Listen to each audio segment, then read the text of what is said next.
மன்னிச்சிடுங்க, தயவு செஞ்சு என்ன மன்னிச்சிடுங்க. எங்க அப்பா சொன்னதுக்கு அப்புறம் தான் எனக்கு விஷயமே தெரிஞ்சது.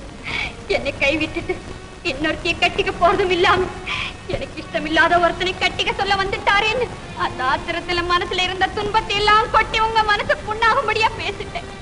அந்த தவறுக்காக எனக்கு ஏதாவது தண்டனை கொடுத்தா தான் நிம்மதி அடையும். எனக்கு இப்பவே தண்டனை கொடுங்க, தண்டனை கொடுங்க.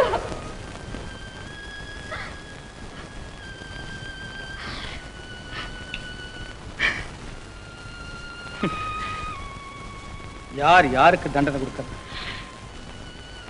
உன்னை மறக்கக்கூடிய அளவுக்கு என் மனசை இரும்பா மாத்திக்கிட்ட கொடியவனாச்சேனா என்ன நீ அல்லவா மன்னிக்கணும். அப்படி சொல்லாங்க, நீங்க தான் என்ன மன்னிக்கணும்.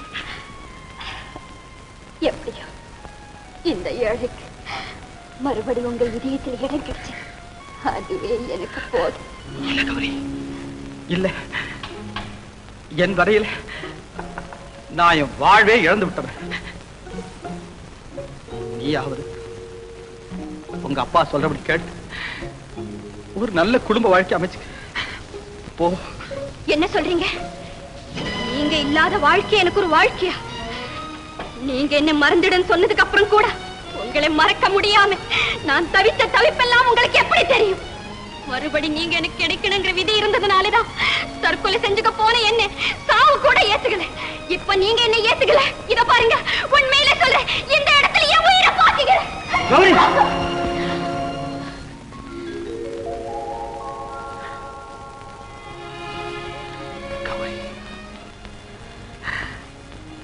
உன் அன்புக்கு இவ்வளவு வலிமை உண்டுன்னு நான் நினைக்கவே இல்லை கௌரி. உன் வாஞ்சைக்கு முன்னால என் வைராக்கியம் தோத்துருச்சு.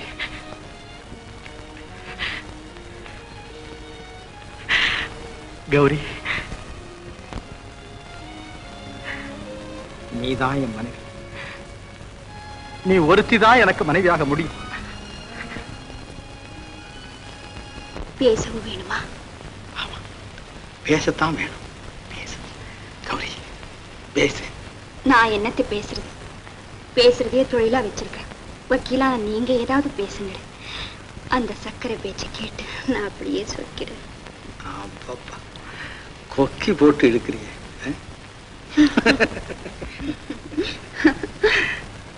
எப்படியோ இலை உதிர்காலம் போய் வசந்த காலம் வந்துருச்சு. வாடி போயிருந்த என் அழகு மலர் தோட்டம் இப்ப பூத்து குலுங்குது. அது எங்க பூத்து குலுங்குது? இங்கதான். அப்பா, இப்ப என் மனசு எப்படி இருக்கு தெரியுமா? எப்படி இருக்கு? வக்கீலையா, ரொம்ப பிரமாதம், ரொம்ப நல்லா இருக்கு உன் யோகியதை.